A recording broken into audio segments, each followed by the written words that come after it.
지금까지 우리가 잠언 강해를 26번 했습니다. 오늘이 이제 27번째 시간이고, 지금으로 봐서는 아마 다음 주 마지막 한 번, 총정리하면서 잠언에 나오는 하나님은 어떤 분이신가, 말씀을 좀 드리면서 이제 잠언 강해를 이제 끝내려고 합니다. 이게 끝나고 나서, 원래는 이제 오순절 은사운동 바로 알기, 오순절 은사운동이라고 하는 이 독이 언제 어떻게 시작이 돼서 지금 온 세상의 모든 교회를 망치고 있는가, 이거를 적어도 아마 한 10시간 정도 거기에 관련된 사람들, 또 그와 같은 일들을 하는 여러 가지 추세, 경향 뭐 이런 것들을 여러분에게 이제 말씀드리려고 하는데, 그거 하려니까 조금 더 준비가 필요한 것 같아요. 또 동시에 잠언을 끝내고 나니까 전도서를 마지막으로 이 지혜서를 다뤄야 되겠다는 그런 생각이 들어서 한 대여섯 번 정도 잠언 끝나고 나서 역시 메인 아이디어를 푸는 주석과 그 다음에 여러 가지 이제 귀한 하나님의 사람들이 적어놓은 그와 같은 말씀들이 있어요. 이것과 함께 제가 생각하는 것들을 다 모아서 전도서 강의를 뭐 맥잡기라고 해도 좋고요. 한 대여섯 번 정도 하고, 그러고 나서 오순절 은사운동에 대해서 제가 설명하는 그런 시간을 좀 갖도록 하겠습니다. 시간이 이제 굉장히 빨리 지나가는 것 같아요. 올해 아마 들어서면서부터 이제 잠언 강의를 이제 한 것 같은데, 이제 벌써 이제 끝날 때가 이제 된 것 같습니다. 여러 차례 이제 말씀드린 것처럼 잠언에는 지혜와 명철이라고 하는 그런 말이 나옵니다. 영어로는 wisdom, 그 다음에 understanding. 거기 나오는 wisdom은 인생의 기술이다. 인생을 살아갈 때 필요한 기술, art라고 이제 히브리 사람들이 이해한다고 이야기했고, 그 다음에 명철이라고 하는 말은 분별력이라고 이야기했어요. 그래서 이 세상을 살아갈 때 저와 여러분이 많은 문제를 당합니다. 또한 저와 여러분이 여러 가지를 판단해야 될 이와 같은 상황이 우리 앞에 이제 놓이게 됩니다. 이러할 때 인생의 기술, 이런 그 예술을 가지고, 그 다음에 분별력을 가지고 이런 것들을 잘 해결할 수 있도록 하나님께서 잠언이라고 하는 귀중한 말씀을 우리에게 이제 주셨습니다. 이 안에는 다양한 사례들이 이제 많이 나와요. 또 다루고 있는 주제도 이제 굉장히 많습니다. 아직도 뭐 다루어야 될 주제가 여러 가지가 있지만, 이제 오늘은 조언에 대해서 좀 이야기하려고 합니다. 그래서 오늘 제목은 두 사람의 생각이 한 사람의 생각보다 낫다. 이렇게 이제 제목을 이제 잡았는데, 역시 맥스 앤더스 목사님이 지은 메인 아이디어로 푸는 잠언, 도서출판 디모데에서 이제 나옵니다. 여기 나와 있는 앤더스 목사님의 이 잠언 강해를 중심으로 제가 설명을 하도록 하겠습니다. 지혜롭게 조언을 주고받는 것. 저와 여러분이 다 인생을 이제 살다 보면 어떤 사람의 말에 주의를 기울여야 될 때가 있어요. 근데 그 말이 좋은 말이면 저와 여러분을 이롭게 할 거고, 그 말이 그냥 감언이설이 돼갖고 듣기에는 엄청나게 좋은데 이걸 잘못 들으면 빚보증을 써야 되고 나쁜 길로 이렇게 인도를 해나가고, 이렇게 되면 사람을 완전히 패망으로 이끄는 그와 같은 나쁜 조언도 있어요. 그래서 이런 것들을 어떻게 우리가 판단하고 지혜롭게 살 수 있는가, 여기에 대해서 솔로몬이 많은 잠언의 말씀들을 이제 기록을 했습니다. 어찌됐든 이제 지금부터 이야기하는 것은 가능하면 좋은 조언이라고 생각하시면 좋겠어요. 잠언의 주된 교훈 중에 이제 하나는 우리가 다른 사람의 도움, 아니면 상담, 아니면 조언이 없이는 인생을 잘 살 수 없다는 이와 같은 그 진리, 이것이 이제 잠언이 우리에게 가르쳐주는 주요한 그런 그 교훈 가운데 하나입니다. 그래서 경각심을 가지고 주의 깊게 옆에 사람이 주는 그런 그 조언, 이게 혹시라도 자기 생각이나 계획을 바꾸게 하는 그런 거라 할지라도 정말 꼭 필요한 그와 같은 그 조언이라고 하면 우리가 그런 것들을 잘 수용을 해서, 그래서 나를 발전을 시키고 또 내 가정을 세우고 국가를 세우고 이렇게 이제 해야 될 것 같아요. 잠언은 처음부터 끝까지 우리 믿는 성도들이 늘 배워야 한다, 이거를 일깨워주고 있습니다. 심지어 목사라고 해도 늘 배워야 한다. 대통령이라 해도 늘 배워야 한다. 배워야 한다는 거예요. 근데 그 배움이 조언이나 상담 같은 걸 통해서 우리 일생에서 굉장히 많이 오잖아요. 뭐 예를 들어 병 들어서 어디 병원에 이제 가고 그러면 의사가 조언을 주는데 그건 듣잖아요. 저와 여러분이. 그렇죠? 제가 이번에 건강진단 갖고 왔더니 의사 선생님이 반드시 당신 근력운동을 하지 않으면 안 된다. 그렇게 얘기하더라고요. 그걸 벌써 한 10년째 얘기해요. 10년째. 똑같은 의사한테 지금 한 20년째 가고 있는 것 같은데, 근데 그걸 여태까지 제가 안 들었거든요. 근데 이제부터 안 들으면 안 되겠다. 그래서 조언을 이제 듣는 거예요. 나를 위해서, 내 가족을 위해서, 교회를 위해서. 그렇죠. 이러한 조언이 있어요. 안 들을 수 없는 그런 조언이 있는데, 많은 경우에는 꼭 들어야 될 그런 조언을 우리가 놓치고 무시하고 듣지 않다가 특별히 부모의 조언, 좋은 친구의 조언 이런 거 듣지 않고 그리고 잘못된 길로 나가면 인생을 이제 패망으로 이끌 수 있다는 거, 이런 것들 저와 여러분이 좀 기억하면 좋을 것 같습니다. 잠언 24장 6절에는 이런 말씀이 기록되어 있어요. 너는 지혜로운 조언으로 전쟁을 할지니라. 그냥 조언이 아니라 지혜로운 조언으로 전쟁을 해야 된다. 좋은 자들이 많으면 안전이 있느니라. 그렇죠? 우리 성경에 가서 보시면은 어떤 문제에 대한, 아니면 어떤 일에 대한, 어떤 사람에 대해서 옳고 그른 거를 판단하는 이와 같은 그 관점이 성경에 많이 나와 있어요. 근데 이 모든 거를 다 이해하고 자기 삶에 적용하는 사람은 없어요. 그럼에도 불구하고 하나님께서 인간이 혼자 살아가는 그런 존재가 아니고 여러 사람들의 도움을 받아가면서 사는 존재이기 때문에 그래서 여러 사람들로부터 조언을 받을 수 있다고 그렇게 이제 성경도 이야기하고 있고 우리의 경험도 그렇게 이야기하고 있어요. 그러니까 대통령 같으면 내각이 있잖아요. 회사에는 이사회가 있고 또 교회에는 우리가 같으면 집사회가 있고 또 지역 인도자들의 모임이 있고 그렇죠? 이런 것들을 통해서 시시때때로 우리에게 필요한 조언의 말씀, 그 다음에 경고의 말씀 이런 것들을 잘 들으면은 그럼 좋은 지도자가 이제 될 수 있고 좋은 사람이 될 수 있다. 너무나 우리가 잘 아는 그런 이야기입니다. 자, 그런데 맥 샌더스 목사님 이제 이야기하는 거예요. 우리가 이제 삶을 살다 보면 어려운 고비를 맞을 때가 있습니다. 이러면은 조언을 좀 얻어야 되겠다. 이렇게 이제 생각하시고, 뭐 저도 그렇고 여러분도 그렇고 마찬가지일 거예요. 그런데 앤더스 목사님이 이제 이렇게 얘기해요. 많은 사람들이, 앤더스 목사님은 유명한 분이에요. 목회의 어느 면에서 성공한 분이기 때문에 많은 사람들이 그분에게 가서 이제 조언을 구하고 이제 그렇게 하는 거예요. 근데 어떻게 이야기를 하느냐. 목사님, 그냥 하나님이 글이나 혹은 꿈으로 그 외에 다른 방법으로 지금식으로 뭐 카톡이나 뭐 이메일이나 이런 걸 좀 이렇게 보내셔서 저한테 직접 말씀해 주시면 얼마나 좋겠습니까? 이렇게 말하는 사람을 지금까지 많이 봤다는 거예요. 주변에서. 자, 그런데 성경의 하나님은 개별적으로 인간 개개인에게 다가오셔서 어느 학교를 가야 할지, 어떤 차를 사야 할지, 어떤 직업을 가져야 될지, 어떤 도시에 가서 살아야 될지, 심지어 어떤 사람하고 결혼해야 될지 이런 거를 하나님이 말씀해 주지 않습니다. 이거를 말씀해 준다고 하면 그거는 무당이에요. 그 무당을 섬기는 거예요. 기독교는 그런 걸 가르치지 않습니다. 그렇기 때문에 뭐 점을 잘 친다거나 기도를 잘한다거나 하는 뭐 목사니 뭐 권사니 뭐 이런 데 쫓아다니는 거는 그건 샤머니즘이지 성경의 기독교는 그렇게 이야기하지 않습니다. 자, 그래서 하나님께서는 이런 걸 말씀하시지 않아요. 직접 우리에게. 그럼에도 불구하고 이 하나님 말씀 성경 안에 우리가 그런 모든 것들을 판단할 수 있는 이런 지혜로운 이런 말씀들을 이미 많이 주셨어요. 그래서 성경은 하나님이 주신 최고의 상담자다.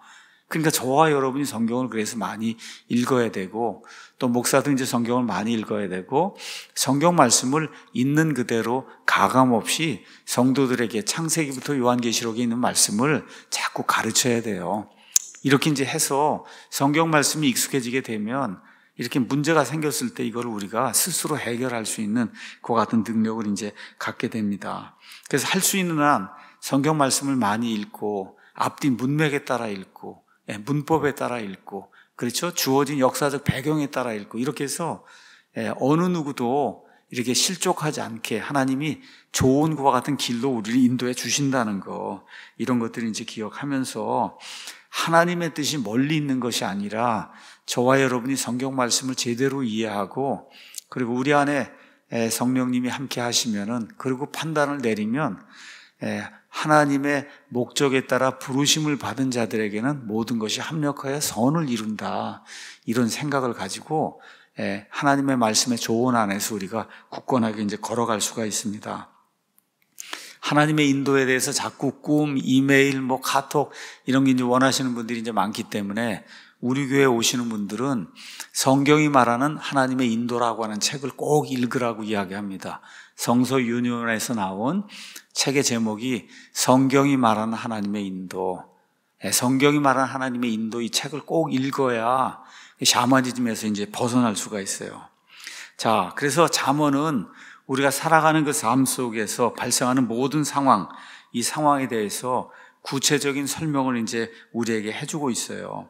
자, 오늘은 솔로몬이 지혜로운 조언을 주고받는 거, 이것이 우리 성도들에게 얼마나 필요한 일인가, 중요한 일인가, 이걸 이제 설명을 하고 있습니다. 그래서 첫 번째 이제 세 가지 토픽이 있는데, 첫 번째 이제 토픽은 훌륭한 조언들 통해서 우리가 이제 배운다는 거.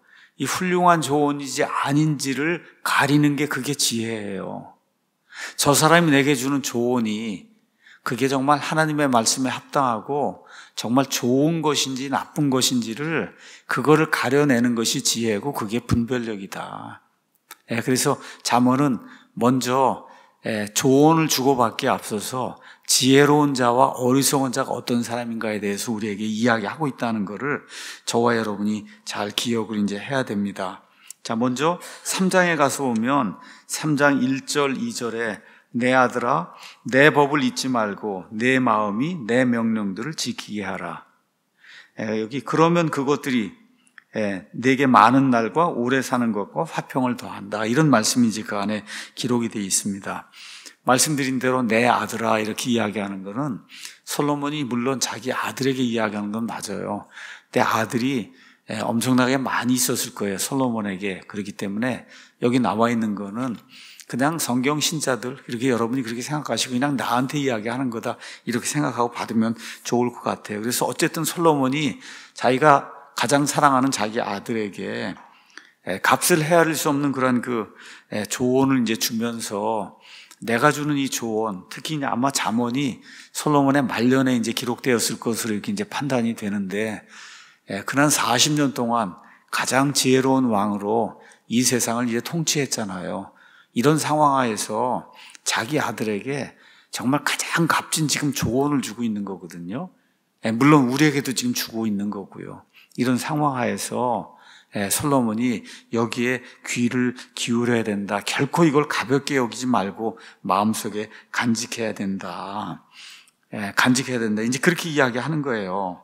잠언 1장에 가서 보시면은 1장 앞부분 1절에서부터 이제 9절에는 이 잠언의 목적이 뭔가, 잠언 기록의 목적 이런 것들이 이제 나와 있고 1장 10절에 딱 이제 들어가면은 내 아들아 죄인들이 너를 꿰일지라도 너는 동의하지 말라.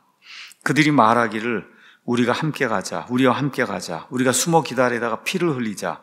우리가 무죄한 자를 까닭없이 몰래 숨어서 기다리다가 무덤같이 그들을 산채로 삼키고 구덩이로 내려가는 자들같이 통째로 삼키자. 우리가 모든 귀한 재물을 찾아서 노량물로 우리의 집들을 채우리니 너의 제비를 우리 가운데서 뽑고 우리가 다 돈주머니를 하나만 두자 할지라도 내 아들아 너는 그들과 함께 그 길로 다니지 말라. 내 발을 금하여 그들의 행로에서 떠나라. 이거 뭐 어려운 말이 아니잖아요. 여기 지금 중학교 고등학교 정도만 되면 이거 국어 할 줄 알면 아는 말이잖아. 이게 시작이 되자마자 지금 솔로몬이 자기 아들에게 악한 자들에게 이렇게 빠져갖고 잘못된 길 남을 그냥 덮쳐갖고 피를 흘려갖고 그래서 돈을 갈취하는 그런 일, 이런데 가담하면 안 된다. 솔로몬이 지금 이런 조언의 말씀을, 이런 귀한 권고의 말씀을 자기 아들에게 지금 주고 있잖아요. 그렇죠? 그러면서 솔로몬이 지금 3장에 뭐라고 이야기하느냐 하면, 그것들이 내게 명령들을 지켜서 바르게 살면 그 명령들이 내게 많은 날과 오래 사는 것과 화평을 더한다. 지금 솔로몬이 지금 그렇게 이야기하고 있어요. 지난주에도 말씀드린 것처럼 10계명의 그 10가지 명령 가운데 사람들과 관련 있는 건 5번째 명령부터예요. 그래서 6가지가 사람들하고 상관이 있는데, 사람들하고 상관이 있는 그 6가지 명령 중에 첫 번째 명령이 5번째 명령이에요. 그거는 부모를 공경하라는 거예요. 그 부모를 공경하면 그러면 장수의 복을 하나님께서 주신다. 그렇게 이야기했는데, 지금 여기 솔로몬의 잠언은 가서 보니까 부모의 말에 순종하는 것도 이게 장수하는 길이다. 여러분, 부모의 말에 순종한다고 100% 장수하는 건 아니에요. 그렇지만 확률적으로 가서 보면 성경에서는 장수하는 것을 복이라고 이야기하고 있고, 그건 지금도 그대로 진리입니다. 그래서 저와 여러분이 정말 오래 살며, 그 다음에 여기 나오는 화평이라고 하는 거는 그냥 단순하게 이렇게 평화로운 거 이런 것이 아니라 삶의 모든 영역에서 모든 것이 통합이 되고 또 사람이 이제 건강하고 이렇게 해서 조화롭게 사는 거, 이거를 히브리 말로 화평, 이걸 샬롬이라고 이제 표현한 거예요. 그래서 제가 글을 쓰거나 할 때 샬롬, 패스터 이렇게 이제 해서 글을 쓰잖아요. 그러니까 다시 말해 모든 일이, 여러분의 삶의 모든 일이 조화롭게 통합적으로, 그렇죠? 이래서 건강하게, 그래서 영과 육의 모든 것이 그렇게 이루어지길 원한다. 그렇게 되는 거를 샬롬, 화평이라고 지금 표현한 거예요. 그래서 부모의 말을 잘 듣고 부모의 이와 같은 그 조언을 잘 듣는 것, 이것이 샬롬의 길이다. 오래 사는 장수의 복을 누리는 그런 길이다. 솔로몬이 우리에게 그렇게 이야기해주고 있습니다.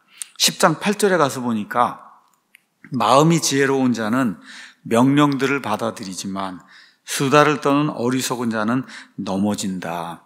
자, 저와 여러분이 상대방이 이렇게 있을 때 이야기를 나눈다고 생각해 보세요.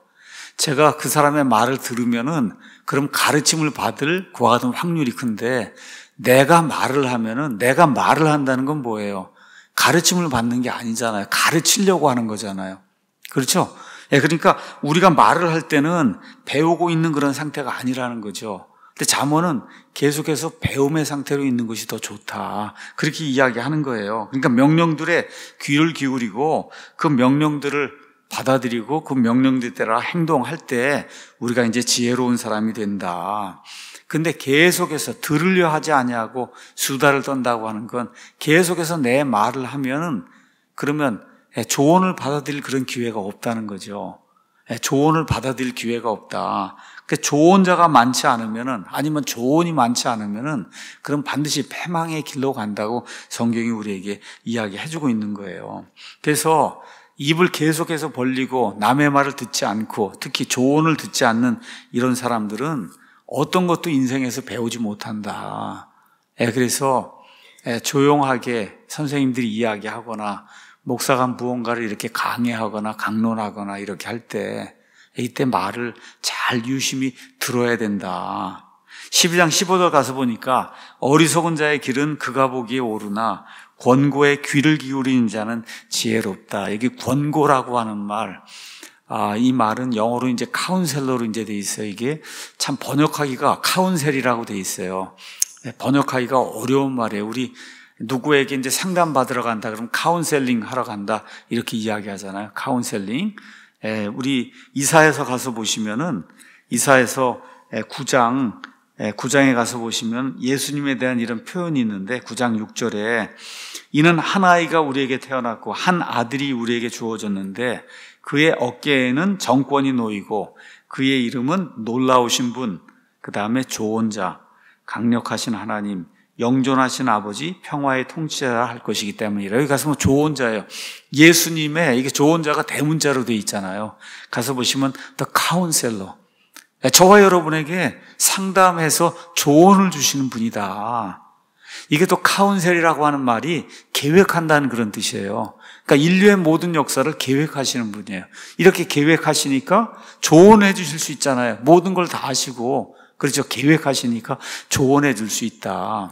그래서 이게 지금식으로 얘기하면 카운셀러, 상담자라고 번역이 돼야 되는데 참 이게 그렇게 번역하기가 어렵잖아요. 그러니까 지금 조언자, 또 이게 명사로 쓰여서 카운셀만 쓰일 때는 그때는 권고, 그 다음에 사도행전 20장 이런 데는 하나님의 모든 계획을 회피하지 아니하고 너에게 다 이야기해 줄 때 하나님의 모든 계획. 이게 똑같은 말인데도 여러 가지 그런 용례로 이제 사용이 되고 있거든요. 여기 권고에 귀를 기울인 자는 지혜롭다. 그러니까 지혜로운 사람과 지혜롭지 않은 사람의 차이가 뭐냐. 어리석은 자는 자기가 다 100% 옳다고 생각하고 조언을 통해서 내가 무언가를 배울 필요가 없다. 이렇게 되니까 거만하게 되고 교만하게 이제 되는 거거든요. 그러니까 다시 말해 남들이 다 보는 자신의 부족함을 절대로 보지 못한다는 거예요. 사람마다 다 부족한 게 있잖아요. 그렇죠? 그런데 본인의 부족함을 절대로 보지 못하는 거예요. 조언을 듣지 않기 때문에. 반대로 지혜로운 사람은 자기 자신에 대한 확신에 넘쳐 조언을 무시하는 그런 사람이 아니라는 거죠. 나는 항상 부족한 게 있을 수 있는 그런 사람이다. 그렇게 인정을 하고 기회가 돼서 좋은 조언이 내게 주어지면 그렇군요. 제가 그것을 생각하지 못했는데 그것도 한번 고려해 보겠습니다. 이렇게 나가야 그래야 인생에서 성공할 수 있는 이런 가능성이 이제 커진다는 거죠. 내가 보지 못하는 부분이 있을 수 있다. 내가 보지 못하는 부분이 있을 수 있다. 이게 상당히 좀 중요한 것 같아요. 특히 지도자가 돼서 이게 이제 대단히 꼭 필요한 그런 덕목이라고 이제 생각이 돼요. 어느 단체 이런 데 지도자가 된다는 것은 여러 면에서 경험이라든지 학식, 지식 이런 것들이 이제 많이 있기 때문에 그래서 지도자가 되는 게 사실이거든요. 그렇다 해도 신은 아니잖아요. 모든 걸 다 아는 그런 존재는 아니잖아요. 이렇기 때문에 이렇게 조언에 귀를 기울이는 그런 사람이 이제 지혜로운 사람이다. 이걸 누가 이야기하고 있냐? 이 세상에서 제일 지혜롭다고 하는 솔로몬이 이야기하는 거예요. 솔로몬이 엄청난 죄악을 저지르잖아요. 무려 1000명의 아내를 두고 이방 여신들을 섬기고 하나님 섬기는 이런 산 이런 것들을 다 이렇게 철폐를 하고 이런 일들을 했거든요. 그때 많은 사람들이 조언을 줬을 거 아니에요. 그렇게 하면 안 됩니다. 안 듣거든요. 그렇죠? 그러다가 이제 낭패를 당하고 거의 죽을 지경이 돼서 이제 솔로몬이 이제 돌아서는 그런 일이 이제 생긴 것으로 우리가 이제 보이거든요. 그래서 이런 것들 보면서 솔로몬이 우리에게 이렇게 아주 정말 좋은 그러한 조언을 주는 거예요. 아무리 훌륭한 사람이라 해도 좋은 지도자라 해도 반드시 조언을 들어야 된다. 그렇게 이제 이야기를 해주고 있는 겁니다. 19장 20절에 권고를 듣고 훈계를 받으라. 그러면 내가 내 마지막 끝에 지혜롭게 되리라. 훈계에 귀를 기울인다고 하는 거는 그 사람이 겸손하다는 거잖아요. 다 안다고 하면 누가 귀를 기울이겠어요. 그렇죠? 그래서 이렇게 겸손한 사람은 결국 지혜의 열매를 맺어서 그 열매를 따서 자기 삶에 이렇게 적용해서 윤택하게 자기 삶을 만드는 그런 사람이 된다. 솔로몬이 그렇게 이야기하고 있어요. 23장 9절에 어리석은 자의 귀에 대고 말하지 말라. 그가 내 말들의 지혜를 업신여기리라. 자, 이제 한두 번 이렇게 권고를 해도 전혀 듣지 않고 이렇게 자기가 다 안다고 이렇게 이야기하면 그러면 그런 사람은 어떤 진리에도 결코 반응하지 않는 그런 사람이다. 그래서 이런 사람에게 좋은 것들을 이야기해주면 오히려 그 사람이 우리를 조롱하고 비웃는 그런 일이 발생한다. 이게 40년 동안 가장 지혜로운 왕으로 이 땅에서 삶을 산 솔로몬이 우리에게 주는 그런 말씀이에요. 예수님도 마태복음 7장 6절 가서 보면 돼지들에게 너희 진주들을 주지 말라. 그 돼지들이 그 진주가 뭔지 모르고 와서 발로 밟아서 으깨면은 진주들이 다 박살이 나고 말잖아요. 그러니까 이런 것들 판단하는 거. 저 사람이 지혜로운 사람인가 어리석은 사람인가, 조언을 줘도 될 것인가 안 될 것인가를 판단하는 것도 그게 분별력이고 그게 이 지혜로운 사람의 시금석이라고 하는 거, 이런 것들을 우리가 기억을 하면 좋겠습니다. 27장 17절은 굉장히 유명한 말씀이에요. 쇠가 쇠를 예리하게 하는 것 같이 사람이 자기 친구의 얼굴을 예리하게 하느니라. 여기 쇠 조각이 하나, 여기 쇠 조각이 서로 비벼보란 말이에요. 그럼 어떻게 하겠어요? 이 쇠 조각이 이 쇠 조각 예리한 데를 다 갈아내고, 그렇죠? 이렇게 하잖아요. 이렇게 하면서 어떻게, 여러분 쉽게 얘기하면 이렇게 칼을 간다고 생각했어요. 칼이 무뎌진 거를 간다. 그거 쇠 조각으로 갈아갖고, 그래서 어떻게 해요? 예리하게 이렇게 만드는 거잖아요. 그러니까 이거 뭘 이야기하는 거냐? 사람들 사이의 상호작용, 이런 걸 통해서 사람들이 이렇게 세밀하게 만들어진다는 거.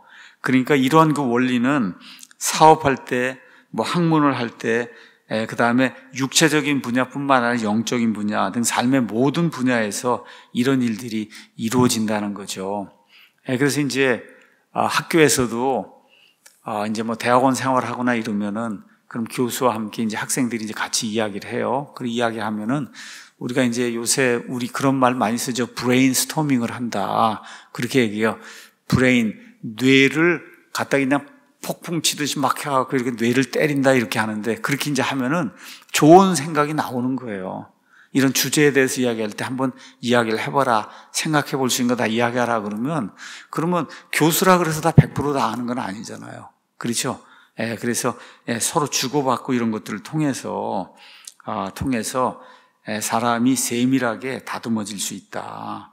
이렇게 되면 사실은 날카로운 부분이 생길 수도 있고, 또 어떤 부분에 좋지 않은 날카로운 거는 없어질 수도 있고, 이렇게 되면서 좋은 일이 이제 생긴다. 그래서 이제 히브리 말에서 이제 가서 보면은 그냥 문자적인 그런 차원에서 한 사람이 다른 사람의 얼굴을 예리하게, 날카롭게 그렇게 만든다. 그래서 여기 구절이 사람이 자기 친구의 얼굴을 예리하게, 날카롭게 그렇게 만들어준다는 거예요.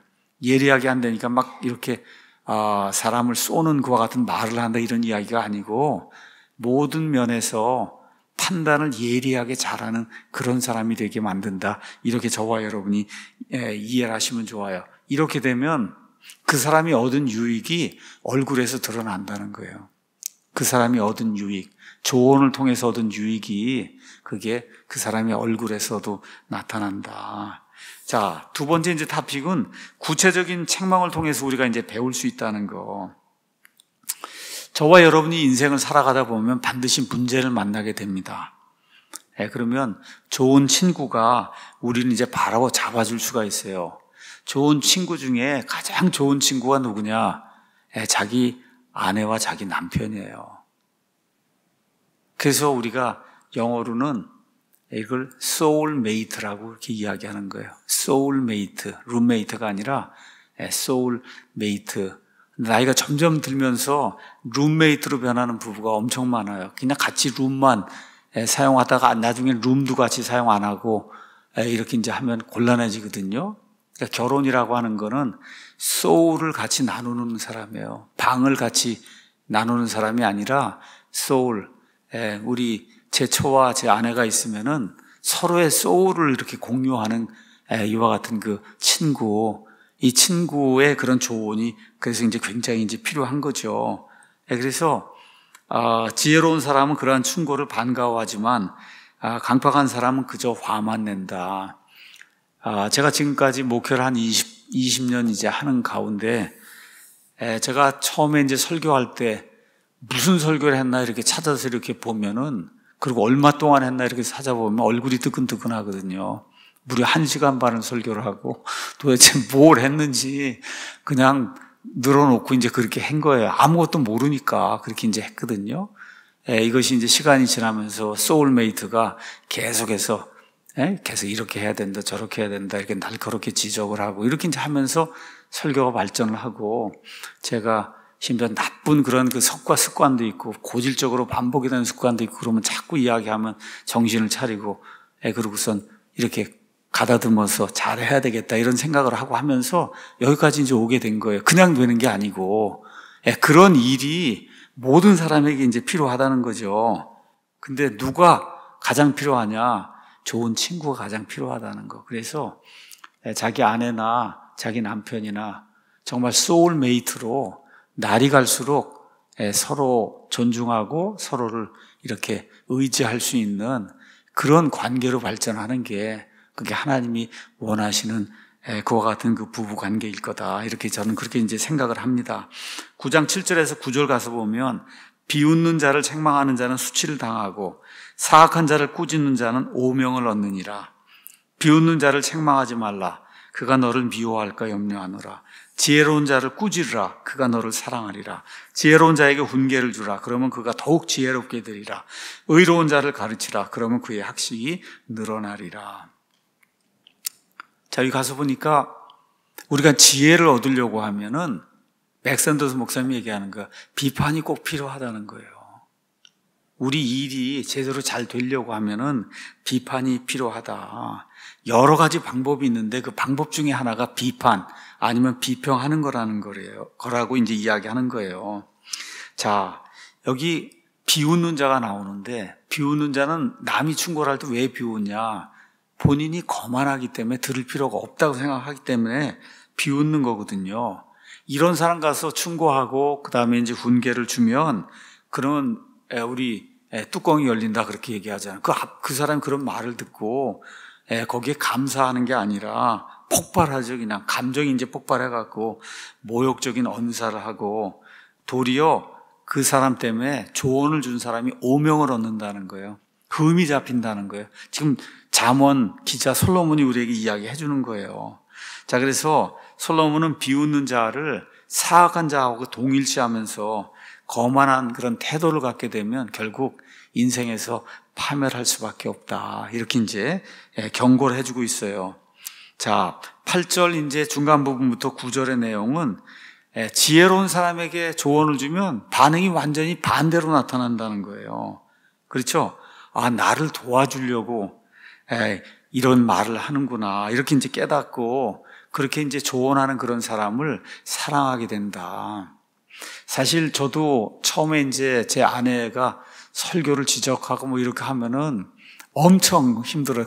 절대 그렇지 않다. 이렇게 이제 이야기를 하고 그리고 한 일주일 이제 버팅기다가 가만히 생각하면 그게 맞거든요, 그게. 그렇게 하면서 조금씩 고치는 거예요, 그게. 자꾸 생각을 하면서 고치는 거예요. 쉽게 되지 않아요. 쉽게. 한 사람이 가지고 있는 편견, 내가 뭐가 틀린 게 있느냐 하는 그런 생각, 이거 바꾸기가 대단히 어려워요. 근데 한 가지 확실한 거는 조금 더 생각하면, 특히 우리 남편, 우리 형제님들에게 이야기하는데 조금 더 생각하면 아마 아내의 말이 거의 맞을 거다. 제가 내린 결론이에요. 조금 더 생각하면 아마 아내의 말이 맞을 거다. 근데 그 생각을 안 하면은, 그러면 이제 룸메이트로 이제 바뀌게 되는 거예요, 그게. 생각을 조금 더 해야 된다. 왜 이런 말을 했을까? 근데 가만히 생각하면 그렇잖아요. 나 잘 되라고 얘기해 준 거잖아요. 그렇죠, 여러분? 제가 잘 되라고 얘기해 준 거지, 그거 뭐 해서 내가 잘 된다 그래서 내 아내가 뭐 설교를 잘했다고 칭찬받고 그런 거 아니잖아요. 그러니까 그거를 잘 생각하는 사람이 그게 지혜로운 사람이다. 저는 인생을 살면서 이제 그런 것들을 목회하면서 좀 배우게 됐어요. 그래서 저와 여러분이 이런 그 충고를 잘 받아들이면은 지금 있는 것에다가 더 지혜를 더해주고 통찰력을 더해주니까 더 지혜로운 사람이 될 수밖에 없다는 거죠. 이렇게 지혜로운 자를 솔로몬은 의로운 자라고 또 이야기하는 거예요. 참 이게 멋있어요. 거만한 자는, 비웃는 자는 사악한 자고, 그렇죠? 충고를 잘 듣고 이렇게 해서 이제 지혜롭게 행하는 그런 사람은 의로운 자다. 그렇게 지금 이야기를 해주고 있는 거예요. 13장 1절 가서 보니까 지혜로운 아들은 자기 아버지의 훈계를 들으나 비웃는 자는 책망의 말을 듣지 아니하느니라. 자, 아이들이 있는데 그 아이들이 아주 지혜롭게 행동한단 말이에요. 그럼 저와 여러분이 금방 뭘 판단해 볼 수가 있어요. 아, 그 부모가 상당히 지혜로운 사람이구나. 그런 걸 금방 판단해 볼 수 있다는 거예요. 아이들이 지혜롭게 행동하는 걸 보면 그러면 그 부모가 지혜로운 사람이다. 지금 이 구절이 그렇게 이야기해 주고 있는 거예요. 그러니까 아이들을 탓하면 안 될 수도 있다는 거죠. 아이들이 지혜롭지 못하고 어리석게 행동하고 그러면 그 책임이 일차적으로 아이에게 있는 게 아니라 그 부모에게 있을 수 있다. 지금 솔로몬이 지금 그 얘기를 하고 있다는 걸 기억을 해야 되는 거예요. 그래서 아버지의 조언을 듣지 않는 아들은 결국 점점 더 비극적이고 고통스러운 그런 삶을 향해 발걸음을 옮기고 있는 그런 사람이다. 솔로몬이 이야기해 주는 거예요. 15장 31절, 생명으로 이끄는 책망의 말을 듣는 귀는 지혜로운 자들 가운데 거하느니라. 저와 여러분이 지혜로운 사람이라고 평가를 받기 원하면 그럼 어떻게 돼요? 생명으로 이끄는 좋은 사람이, 부모님이 이렇게 또 성경 말씀이 주는 이와 같은 책망의 말에 귀를 기울이면 그러면 지혜로운 사람들의 반열에 들어간다는 거예요. 어려운 일이 아니에요. 지혜로운 사람, 나도 좀 지혜로운, 솔로몬과 같이 지혜로운 사람들의 이런 그 명예의 전당, 여기에 내가 좀 들어가 봐야 되겠다. 이렇게 하면 지혜로운 훈계에 귀를 기울이면 그러면 가능하다는 거죠. 그게 가장 빠른 이런 지름길이라고 솔로몬이 우리에게 이야기해 주고 있어요. 1장 33절에 가서 보면 자기 아들에게 이야기하는 거죠. 누구든지 내 말에 귀를 기울인 자는 안전히 거하며 재난의 두려움에서 벗어나 평안하리라. 그러니까 아버지의 충고, 좋은 충고, 특별히 성경 말씀이 주는 이와 같은 그 훈계 안에 저와 여러분이 거하면 재난의 두려움에서 벗어나게 된다. 그래서 조언과 질책은 많은 경우에 우리가 사망에서 벗어나서 평안한 길로 갈 수 있도록 만들어준다고 성경이 이야기하고 있습니다. 17장 10절 가서 보니까 지혜로운 자를 한 번 책망하는 것이 어리석은 자를 100번 채찍질하는 것보다 더 깊이 박히느니라. 못을 박는데 못을 박는 걸로 그냥 여러분이 생각해 보시면 돼요. 지혜로운 자를 한 번 못질을 해서 이렇게 책망하는 게 어리석은 자를 100번을 못질해서 이렇게 책망하는 것보다 그거보다 더 낫다고 지금 솔로몬이 이야기하고 있는 거예요. 그러니까 지혜를 조언이나 이런 권고를 잘 받아들인 사람은 그의 영혼 속에 이런 그 말이 깊숙이 이제 한 번에 딱 들어가서 박히니까 그렇게 지금 이야기하고 있는 거예요. 이 매를 때리는 게 이게 사실은 바람직한 게 아니거든요. 바람직한 게 아니에요. 이스라엘 백성이 죄를 지었잖아요. 맥시멈 최대 몇 대까지 때리느냐? 40대까지 뿐이 못 때려요. 40대 이상 때리면은 그건 사람이 아니라고 취급하는 거니까 그런 일을 하지 못하도록 모세율법이 이렇게 규정을 해놨어요. 근데 여기 지금 100대를 때린다고 얘기하니까 이건 무슨 얘기냐? 이런 사람은 수도 없이 때려도 영원토록 때려도 이 사람은 바뀌지 않는다는 걸 이야기하는 거예요. 그걸 지금 100대라고 지금 표현한 거예요. 이스라엘 사람들에게 100대는 불가능한 거거든요. 불가능한 거예요. 그러니까 불가능의 숫자를 적어놓은 거예요. 안 바뀐다, 이 사람은. 안 바뀐다. 이런 사람이 어리석은 사람이다. 25장 12절, 순종하는 귀에 지혜롭게 책망하는 자는 금 귀고리 같으며 정금 장식 같으니라. 어떤 책망도 듣는 사람에게 그 순간에 좋지 않습니다. 좋게 느껴지지 않아요. 근데 잠언은 그와 같은 그 충언, 그와 같은 권고 이런 게 금귀고리 아니면 다른 정금 장식과 같이 이렇게 좋은 그런 보석과 같다. 그렇게 이제 이야기하고 있는 겁니다. 그래서 지혜로운 사람이 우리에게 이제 훈계를 할 때 우리가 조금 신경만 쓰면 우리의 삶이 풍성해질 수 있다는 거. 그러니까 그 사람이 지혜로운 사람인가 아닌가를 잘 판단하는 게 우리 몫이라고 하는 걸 저와 여러분이 기억을 하면 좋을 것 같습니다. 그래서 신약 성경에도 가서 보시면 많은 조언의 말씀이 들어있어요. 예를 들어 디도서 2장 10절 가서 보면은 모든 일에 우리 구원자 하나님의 교리를 아름답게 장식을 해야 된다. 이런 조언을 주는 거야. 모든 일에 우리가 가서 킹제임 성경을 믿습니다. 어느 교회를 다닙니다. 예수님 믿습니다. 이런 거 이야기할 때 하나님의 교리를 아름답게 장식하는 것인가 아닌가를 저와 여러분이 판단해 봐야 된다는 거죠. 특히 여자 성도님들, 자매님들에게는 베드로전서 3장 3절에서 4절 이런 얘기를 하고 있어요. 너희는 자매님들은 머리를 닦고 금으로 치장하거나 옷을 차려입는 그런 외적 단장으로 단장하지 말고 오히려 마음에 감추어진 사람으로 단장을 해야 된다. 그것은 하나님의 눈앞에서 지극히 값진 것이요 썩지 아니하는 것이니 즉 온유하고 조용한 영의 장식이다. 이건 자매인들에게도 주었지만 우리 형제님들에게도 동일하게 적용이 되는 그런 말씀이라고 저는 그렇게 생각해요. 온유하고 조용한 영의 장식. 이게 필요해요, 모두에게. 제가 지난 몇 주 동안 계속해서 광고 시간에도 말씀드리고 문자도 보내고 다 이렇게 이제 하잖아요. 우리 교회에 나오시면서 이 언행이 과연 바이블 빌리버라고 하는 그런 사람의 언행인가 아닌가를 꼭 좀 살펴보고, 그리고 우리 교회 리더들에게 제가 다 문자를 보냈어요.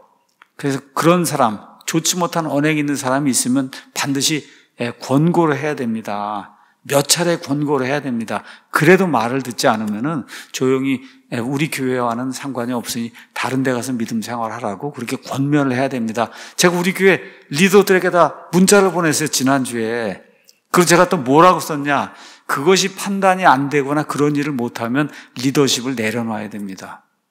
그렇게 얘기했어요. 리더십을 발휘할 수가 없는 거예요. 판단해 봐야 되는 거예요. 정말 이런 일들이 이 교회 안에서 있을 수 있는가 없는가 이런 거 판단해보고, 이 성경에 나와 있는 그런 가치에 너무나 반대가 되는 그런 행동을 하는 그런 사람이 있으면 가서 어떻게 일단은 권면하고 고치게 하고, 그렇죠, 성경이 이렇게 얘기합니다 하고 이렇게 이야기하고, 그래도 듣지 않으면 그럼 우리의 믿음을 지키기 위해서, 우리 교회의 가치를 지키기 위해서 그렇게 하시는 다른 분들하고 가서 믿음 생활 하시기 바랍니다 하고, 그리고 조용히 권면해서 내보내야 된다.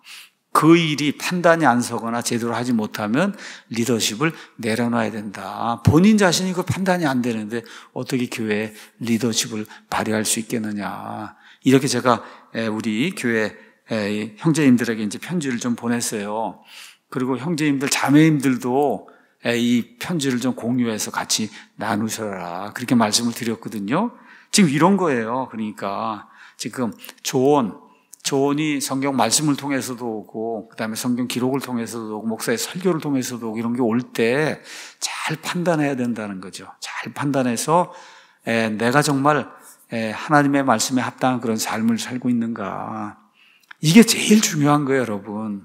물론 구원받는 게 제일 중요한데, 구원은 왜 받느냐? 이걸 위해서 받는 거예요, 여러분. 구원 받으면은 삶의 변화가 나타나야 된다. 삶의 변화가, 언행의 변화가 나타나야 돼. 또 나타날 수밖에 없거든요.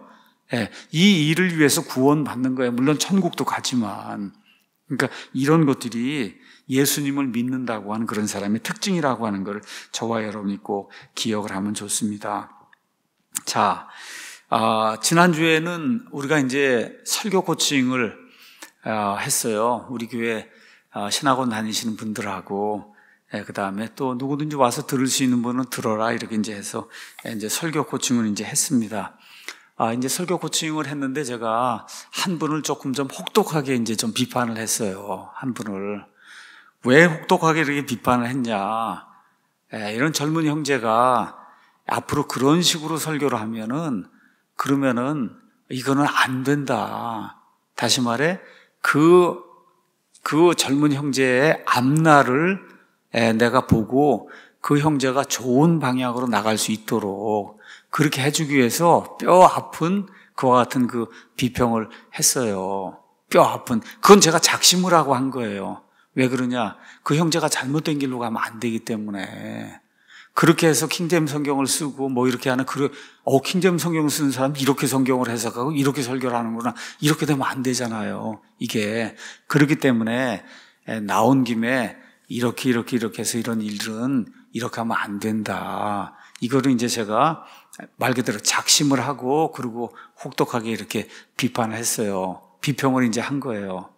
저는 그 말을 잘 새겨 듣고 내게 무슨 문제가 있는가를 잘 판단을 하면 그 형제에게 그것보다 더 귀중한 그런 비평이 없을 거라고 저는 확실히 믿습니다. 그게 없이는 앞으로 계속해서 그런 방향으로 설교하거나 뭐 하게 되면, 그러면 본인도 망가지고 다른 사람의 모든 믿음도 다 망가뜨리는 그런 사람이 돼요. 교회를 하거나 목사를 하는데 여러분, 본인도 망가뜨리고 남도 다 망가뜨리는 그런 일을 하면 어떻게 하겠어요?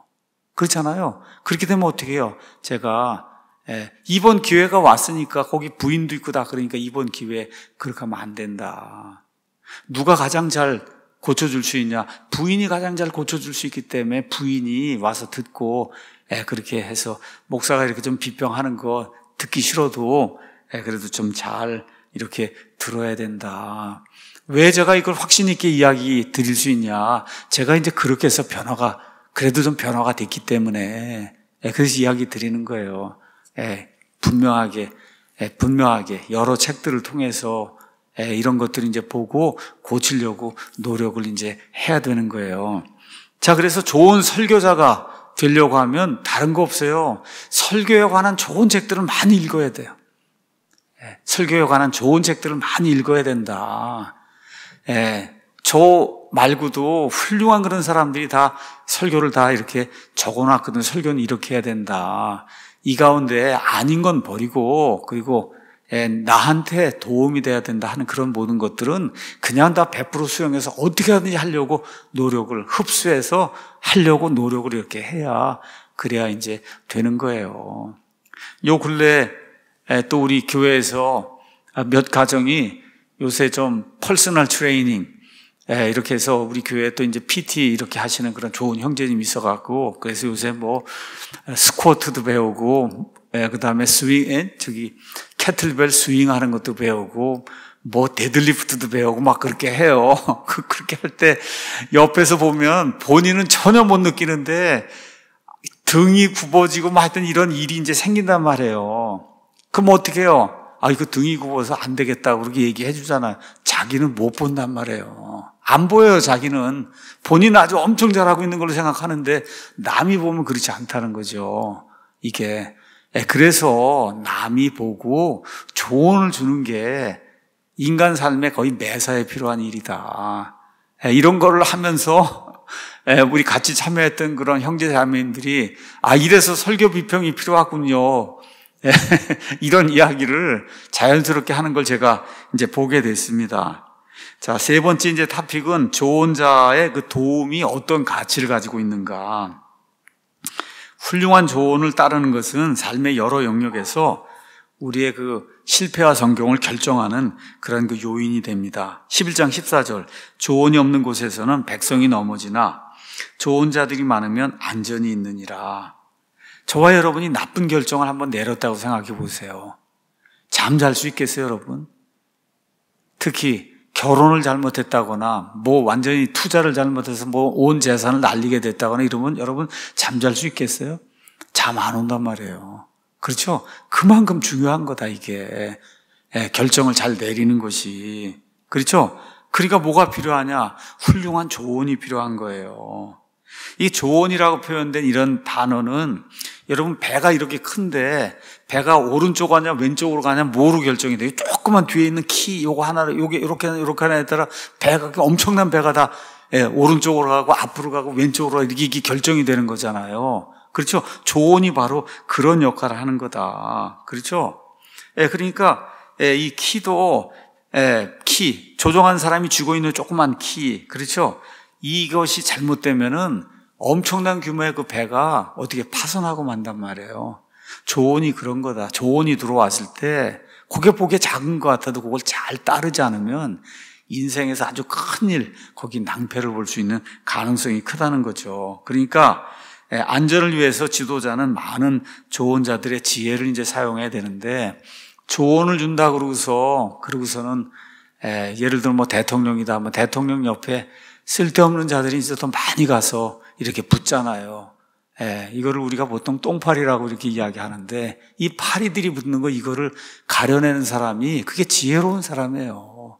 이 사람이 정말 파리인가 사람인가 제대로 된 사람인가 이거 가려내는 게 우리 윤석열 대통령이 좀 잘 하기를 저도 좀 기도하고 있습니다. 파리들 좀 골라내고 그리고선 제대로 좀 했으면 좋겠다 하는 그런 생각을 좀 하고 있어요.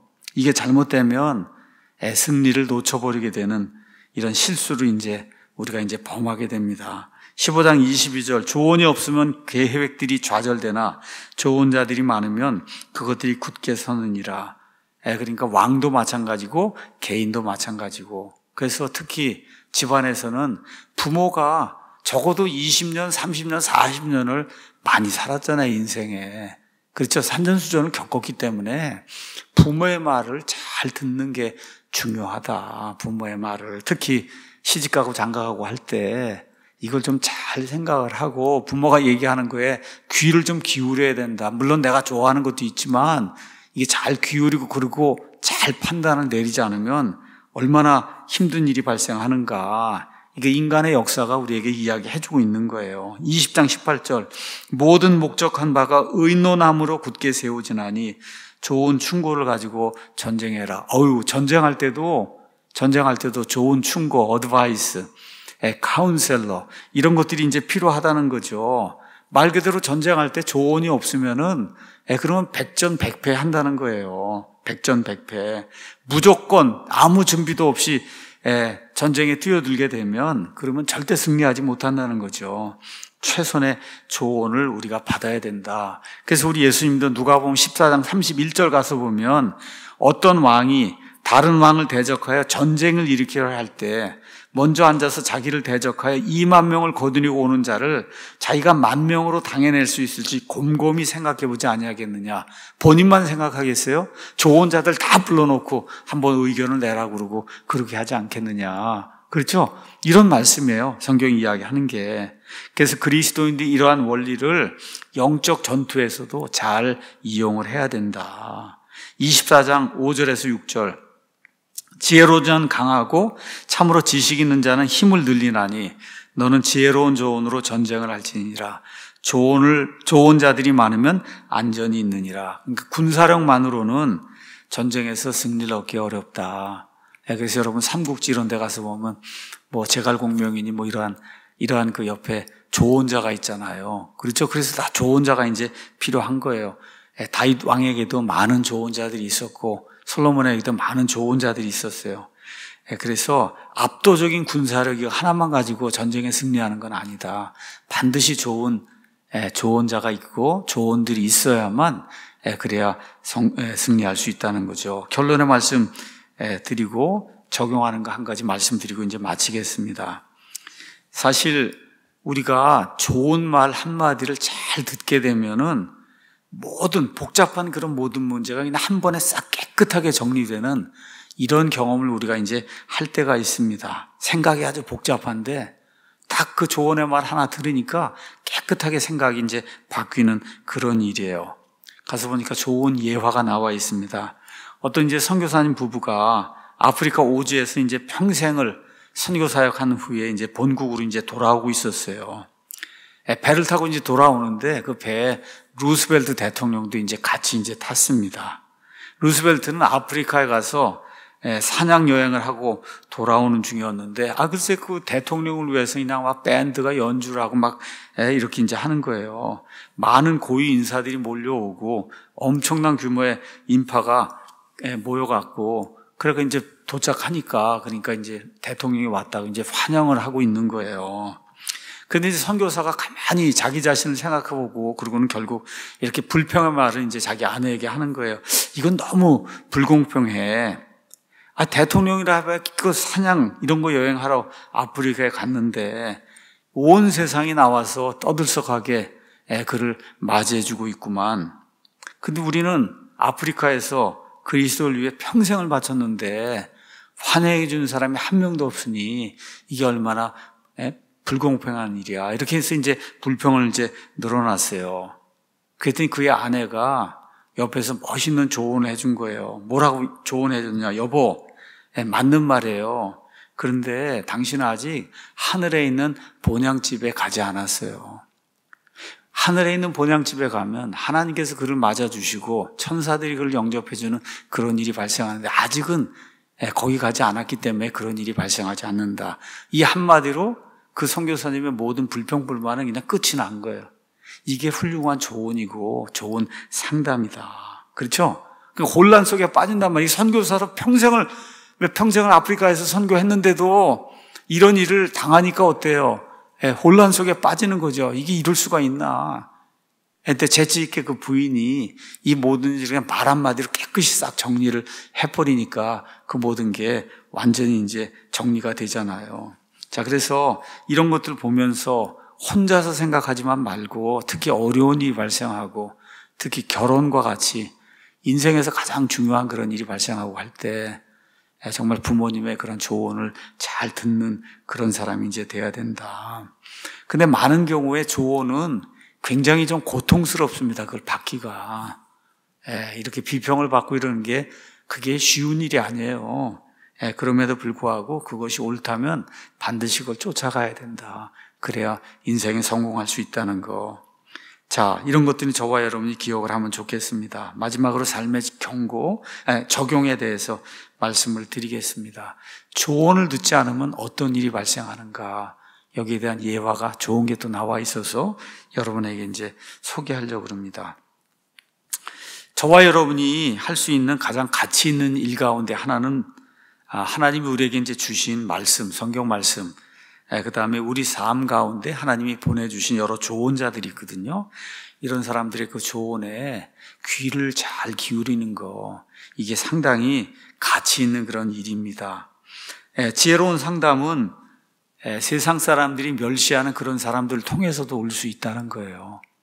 나를 반대하는 사람, 나를 미워하는 사람들을 통해서도 때로는 조언이 올 수 있다는 거, 이런 것들을 기억하고, 그래서 정직하고 책임을 느껴야 이제 되고, 올바른 길에서 우리가 멀어질 때 우리에게 경고를 주는 그런 사람들의 그 조언, 아주 듣기 싫을 수 있죠. 그런 조언에 귀를 기울여야 된다. 1889년에 이 펜실베니아 주에 존스타운이라고 하는 그런 그 도시가 있었어요. 이 도시에 이제 토목 기술자들이 그 도시를 방문해서 그 도시에 이제 댐이 있었습니다. 댐, 콘크리트로 만든 댐을 조사했더니 댐이 안전하지 않은 거예요. 그래서 이게 좋지 않다고, 상태가 좋지 않다고 지역 관청에 이제 보고했어요. 유지 보수가 제대로 잘 안 됐고, 그렇죠? 그러면서 이제 댐에 균열들이 이제 생겨서 댐이 위험하다고 그렇게 이제 보고를 했습니다. 근데 그 지역 관청에 있는 사람들 뭐 시장을 표하면서 다 얘기가 언제나 뭐 일이 그렇게 이제 돼 있고 뭐 늘 그런 일이 이제 진행이 되고 이렇기 때문에 그 말을 그냥 한낱 농담으로 이제 여기고 그냥 지나쳐 버렸어요. 그 경고를 이제 무시를 했어요. 그러고 나서 얼마 지나지 않아서 5월 30일 바로 그 해 오후 4시 7분에 그 댐이 붕괴가 된 거예요. 드디어 그 댐이 붕괴가 된 거예요. 이렇게 되면서 도시로 연결되는 좁은 강줄기를 따라서 댐 안에 갇혀있던 물의 양이 2천만 톤인데 그 2천만 톤이 그 도시 안으로 밀려들기 시작한 거예요. 이렇게 되면서 높이가 얼마나 큰 편했냐. 도시의 높이가, 물 높이가 19m. 19m. 시속 70km로 댐에 있는 물이 쏟아져 들어오면서 높이가 19m까지 올라오게 되니까 그냥 순식간에 이 존스타운에 있는 모든 게 다 모든 집이 다 망가지고 자그마치 사람이 2,209명이나 사망을 한 무시무시한 그런 일이 펜실베니아 주에서 일어났다고 이제 위키백과에도 제가 가서 찾아보니까 그렇게 이제 나오더라고요. 왜 그랬어요? 경고를 무시하고 이런 일이 발생하리라고 저는 생각하지 않았기 때문에 말 그대로 그냥 순식간에 19m가 찼으니 그 있잖아 1889년인가 이렇게 되니까 고층집 이런 건 없었을 거 아니에요. 심지어 고층집이 있었어도 그 정도 스피드로 몰려오는 그런 물 있으면은 다 콘크리트로 지은 집이라 할지라도 다 무너질 수밖에 없는 그런 상황이 아니겠어요? 그래서 이런 것들을 이제 기억하면서 오늘 우리는 인간의 삶을 살면서 계속해서 배우는 사람이 돼야 된다. 배우는 거는 물론 책을 통해서도 배우고 하지만 일단은 조언을 잘 듣는 그런 사람이 이제 돼야 된다. 그 일을 위해서는 내게 유익이 되는 그런 비판 아니면 비평을 겸허하게 수용할 줄 아는 그런 사람이 돼야 된다. 솔로몬이 지금 주는 교훈이 뭐예요? 모든 일에 조언자가 많으면 안전하다는 거예요. 모든 일에 조언자가 많으면 안전하다. 가장 좋은 조언자는 부모예요. 부모. 그 다음에 목사. 그 다음에 교사. 그 다음에 나중에 우리가 정말 믿고 신뢰할 수 있는 그런 친구. 친구는 조심해야 돼요. 친구는 나이가 나랑 같기 때문에 거의 그렇기 때문에 인생을 살아온 그런 경륜이 거의 비슷하거든요. 이렇기 때문에 이게 좀 어려운 거예요. 제가 이제 대학원 아이들에게 그렇게 이야기해요. 지금 인간 수명이 20년, 30년이 늘어나서 요새 아이들에게 너희들은 지금 100세까지 사는데 100세까지 어떻게 살지 좀 생각을 좀 해봤냐. 100세까지. 50이면 은퇴인데 앞으로 50년을 은퇴한 다음에 어떻게 살아야 될지를 생각을 해봤냐. 그래서 내가 너희들에게 조언하는데 꼭 대학원 가서 석사를 하고 이왕이면 박사를 해라. 해서 한 5, 6년, 5년이면 그걸 하는데 인간 수명이 지금 20년, 30년이 늘어났기 때문에 5년, 6년이 별게 아니다. 그렇게 이야기하면은 애들이 와서 얘기해요. 아, 선배들이 그러는데 그거 대학원 필요 없다 그래요. 그게 문제인 거예요. 선배라는 게 1년 선배, 2년 선배가 뭘 알아요? 인생을 살아봐서 뭐를 알아요? 자기도 안 갔는데 대학원을. 그렇잖아요. 그러니까 주는 교훈이나 아니면 조언이라는 게 자기 경험에서 나고 딱 그거 주는 거 가봐야 별거 없다. 근데 저는 해보니까 엄청난 거예요. 이게 여러분 한 번 박사를 28살, 30살에 받으니까 평생 사람들이 박사라고 불러주잖아요. 월급도 많이 주고 그렇죠. 편한 직장도 갖고 오래된 그런 직장 생활도 할 수 있고 그 누구 조언을 들어야 되냐? 그 일을 해보고 그것이 주는 유익을 느껴본 사람의 그 조언을 들어야 성공을 하지. 자기랑 똑같은 그런 수준의 그 사람이 얘기하는 그 조언 들어봐야 무슨 소용이 있어요? 아무 소용이 없죠. 우리 교회에 나오는 그런 젊은이들, 대학까지 가고 있는 그런 사람들이 있고 또 오늘 유튜브를 통해서 듣는 사람들 가운데 대학까지 다니고 이제 이런 젊은이도 있을 거예요. 저는 대학원 석사, 박사, 이왕이면 박사까지 해라. 인간에게 있어서 너무 좋은 거예요. 공부할 수 있을 때 공부를 한 5년만 더 해놓으면은. 특히 요새 같으면은 우리 공과대학도 석사 안 하고 석박사 통합과정으로 해서 이제 하면은 4년 반이면 박사가 되거든요. 박사가 되면 이미 출액이 다른 출액에 가 있는 거예요. 여기 학사 출액하고 박사 출액은 인생을 달려가는 출액이 다른 거다, 이게. 왜 이걸 깨닫지 못하느냐. 그렇게 내가 이제 이야기를 해도 100명 중에 1명도 안 듣더라고요, 아이들이. 안 들어요. 당장 나가서 몇 천만 원 벌어야 되지 않느냐. 출액이 다르다니까. 이거 월급이 시작되는 스타팅 포인트가 다르다니까. 그걸 얘기해도 못 알아듣거든요, 이게. 왜 그러냐. 살아보지 않았기 때문에 그런 거예요. 살아보지 않아서. 그래서 친구들의 조언은 조심해서 잘 새겨들어야 된다. 마지막으로 성경이 우리에게 이 모든 것을 판단할 수 있는 그런 조언을 시시때때로 모든 일에 성경이 우리에게 조언을 준다는 거, 이거를 기억하고 예수님이 아까 뭐라 그랬어요? 조언자라 그랬잖아요. 가장 좋은 조언은 예수님에게서 온다. 그래서 다시 말씀드릴게요. 기도할 때 예수님이 이리 가라 저리 가라 얘기하지 않습니다. 성경 말씀을 읽고 그렇죠. 열심히 공부하고 준비해서 어떻게 발을 떼는 거예요. 이렇게 떼서 나갈 때 하나님이 우리와 함께 해주신다. 이게 그리스도인의 믿음입니다. 이 믿음 안에서 건강하게 하나님의 복을 누리는 귀한 성도들이 되기를 예수님의 이름으로 축원합니다. 기도하겠습니다.